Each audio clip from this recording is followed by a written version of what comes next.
ये औरत का चक्कर है सुजीत भैया, औरत का चक्कर।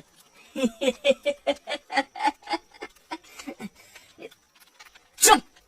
साला तुम लोग को ये मजाक लग रहा है क्या? शायद ये तुम्हारे साथ होता ना तब तुम्हें समझ में आता। अरे चिल चिल मेरे भाई, हम तो बस मजाक कर रहे थे। वैसे तुम्हारी ये कहानी सुनकर मुझे मेरी कहानी याद आ गई। अच्छा, आज से 5 साल पहले मेरे एक दोस्त के साथ जो हुआ वो सुनकर मुझे इन बातों पर थोड़ा विश्वास होने लगा है। उसका नाम था रमेश। शहर से कोसों दूर एक गांव था जो नैसर्गिक रूप से बहुत ही सुंदर था। सूरज के उजालों में जितना सुंदर दिखाई देता था, रात की रोशनी में उससे भी ज्यादा आकर्षक दिखाई पड़ता था। इस गांव में शहर के लोग छुट्टियां मनाने आया करते थे। एक दिन रमेश नाम का एक लड़का गांव में छुट्टियां मनाने के लिए आया। वो जिस घर में रुका हुआ था उस घर के पीछे पुराना मंदिर था जहां कोई नहीं जाता था। एक रात खाना खाने के बाद रमेश ने उस मंदिर के पास टहलने जाने का विचार किया और वो मंदिर की ओर निकल पड़ा।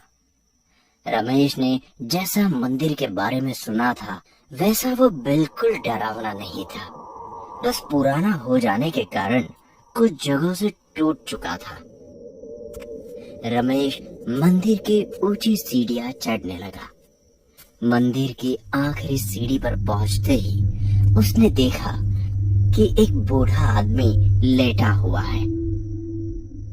रात की वजह से मंदिर में बहुत अंधेरा था। रमेश मंदिर के अंदर जाना ठीक नहीं समझा और वो वही सीढ़ियों पर बैठ गया।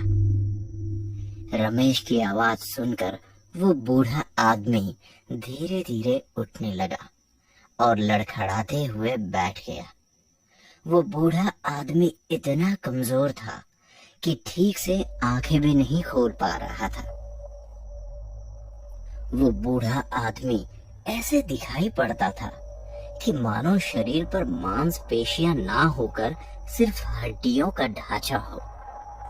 भूख की वजह से उसकी ये हालत हुई थी। उसने रमेश के सामने हाथ फैलाकर कुछ खाने के लिए मांगा, पर रमेश के पास खाने के लिए कुछ नहीं था। वो बूढ़ा निराश होकर पास के खंबे पर सर रखकर आंखें बंद कर कर बैठ गया। रमेश को उस जगह कुछ बेचैनी महसूस हुई और वो जाने के लिए उठा।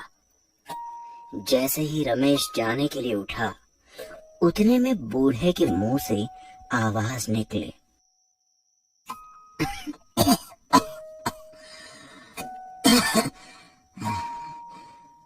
कहानी सुनोगे?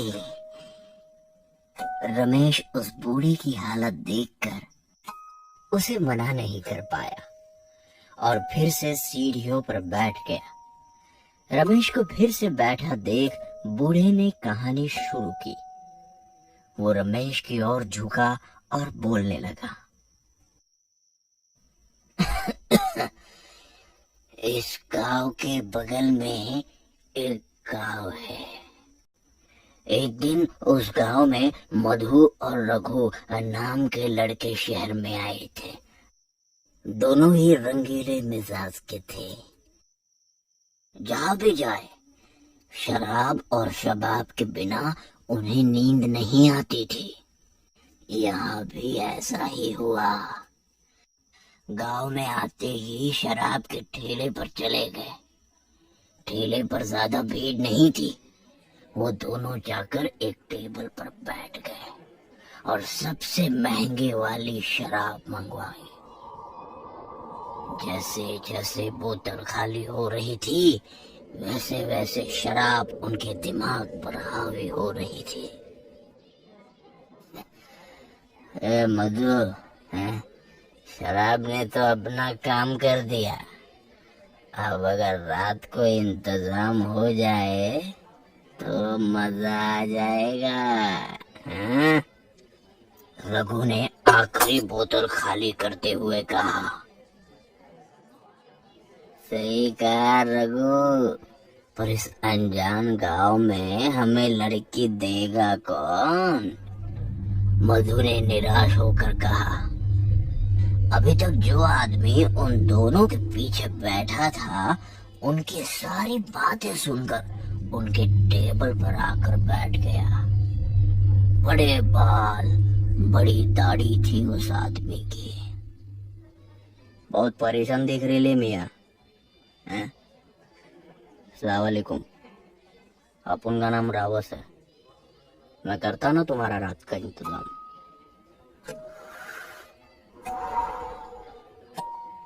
रावस सिगरेट जलाते हुए कहने लगा। लेकिन मियाँ, उसकी कीमत देनी पड़ेगी। हाँ, रघु ने जोश में आकर कहा। रावस मियाँ, अरे पैसों की चिंता आप मत करो, बस माल कड़क होना चाहिए। हाँ, जितने चाहे पैसे ले लो, बस जवानी चाहिए। मधु ने सुर में सुर मिलाया। उन दोनों का जोश देखकर रावस भी उत्साहित हुआ और कहने लगा। करता ना साहब। देखो साहब, आपको उस लड़के का पता बताऊंगा जिसे आज तक किसी ने छूने की हिम्मत नहीं की है। गांव के किसी भी इंसान ने उसके घर जाने की हिम्मत नहीं की है, इसलिए वो लड़की बिल्कुल कुंवारी है। चलेगा क्या? अरे भाई जल्दी बताओ, कहाँ रहती है वो? अरे भाई जल्दी बताना, कहाँ रहती है वो? रघु ने गुस्से में आकर कहा। गांव के बाहर पश्चिम की तरफ एक बड़ा सा घर है, उसी घर में वो लड़की रहती है। रावस ने आगे झुकते हुए कहा कि एक वक्त पर एक ही इंसान वहां जा सकता है। आज रात वहां कौन जाएगा, ये तुम आपस में तय कर लो और फिर मेरे को बताओ। रावस को लगा अब दोनों में झगड़ा होगा, पर ऐसा कुछ हुआ नहीं। मधु ने बड़े ही शांत और नशीले स्वर में कहा। रघु, आज तुम जाओ, कल मैं चला जाऊंगा, ठीक है? रघु ये बात सुनकर बेहद खुश हुआ और उस घर की ओर निकल पड़ा। रघु ने जाते जाते उस लड़की को तोहफा देने के लिए सोने की अंगूठी खरीदी। रघु को उस लड़की के घर आते आते अंधेरा हो चुका था और शराब का नशा अभी भी उसके दिमाग पर हावी था। रघु उस लड़की के घर पहुंचा और घर को बाहर से देखने लगा। घर बहुत ही पुराना और डरावना दिख रहा था, पर शराब ने डर को रघु पर हावी नहीं होने दिया। घर के बाहर चारों तरफ अंधेरा था, पर घर के अंदर ऊपर वाले कमरे में रोशनी थी। रघु ने जोर जोर से दरवाजा खटखटाया। थोड़ी देर में एक बूढ़ी औरत ने दरवाजा खोला। उस बूढ़ी औरत ने रघु को हाथ से इशारा किया और ऊपर वाले कमरे में जाने के लिए कहा, जैसे उस बुढ़िया को मालूम हो कि रघु यहाँ क्यों आया है। रघु धीरे धीरे ऊपर चला गया। उस कमरे की सजावट को देखकर ऐसा लग रहा था जैसे कोई सुहाग रात हो। रघु कमरे के अंदर चला गया और दरवाजा बंद करने के सामने रखे हुए पलंग पर बैठ गया। थोड़ी देर बाद दरवाजा धीरे धीरे खुलने लगा और एक सुंदर सी लड़की अंदर आई। उस लड़की की सुंदरता किसी अप्सरा से कम नहीं थी। उस लड़की ने एक सुंदर सी साड़ी पहनी थी और उसके अनुरूप श्रृंगार किया हुआ था। रघु को उस लड़की के सिवा कुछ नजर नहीं आ रहा था। वो लड़की धीरे धीरे रघु के पास आई और पलंग पर लेट गई। रघु ने अपने सारे कपड़े उतारने के बाद धीरे धीरे उसके साड़ी उतारने लगा।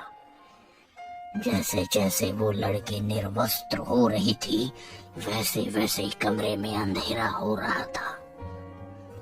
रघु ने उस लड़की के साथ पूरी रात संभोग किया। दूसरी सुबह जब उन दोनों की आंख खुली तो वो पूरी तरह से नग्न अवस्था में थी। रघु बेहद खुश था। लड़की ने शर्मा कर अपनी साड़ी उठाई और वहां से निकल गई।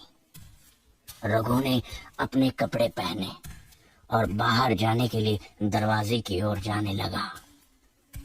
उतने में ही वो बूढ़ी औरत रघु के सामने आई और पैसों के लिए उसने रघु के सामने हाथ फैलाए। रघु ने खुश होकर जेब में जितने पैसे थे सब उसके हाथ पर रख दिए और वहां से चला गया। उसी दिन शाम को रघु, मधु और रावस शराब के ठेले पर मिले। रघु ने सारी हकीकत बड़े ही चाव से उसे सुनाई। वो डरावना घर, वो बूढ़ी औरत, उस लड़की की सुंदरता, इसका अद्भुत वर्णन किया। अरे सुनो भाई, मैंने उसे तोहफे में एक सोने की अंगूठी दी ताकि उसे याद रहे उसने किस रईसजादे के साथ रात गुजारी थी।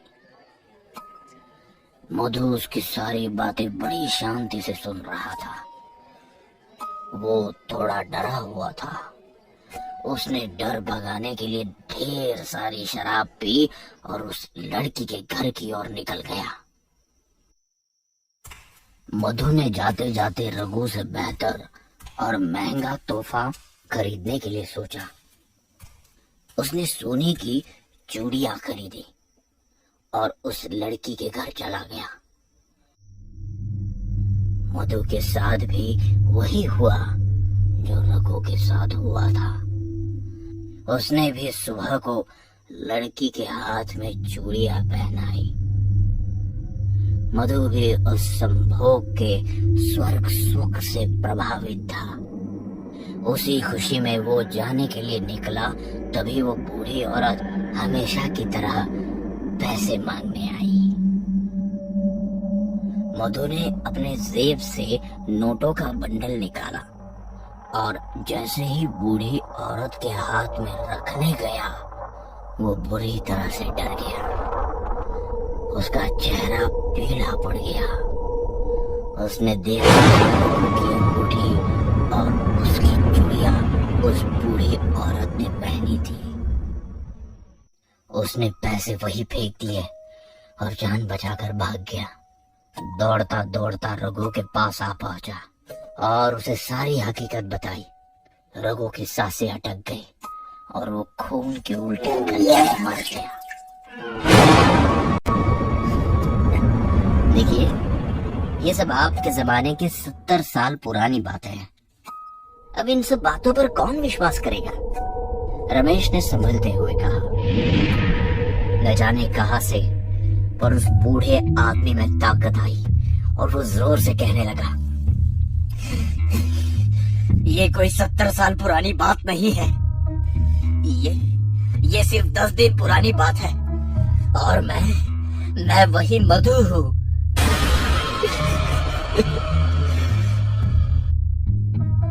बूढ़ा आदमी रोने लगा।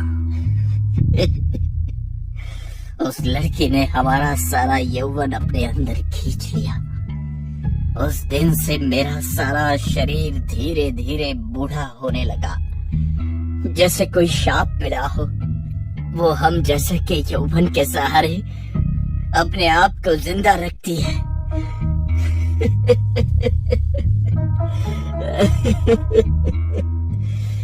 बूढ़ा जोर जोर से रोता रहा। रमेश इतना डर जाता है कि वो वहां से हिल भी नहीं पाता।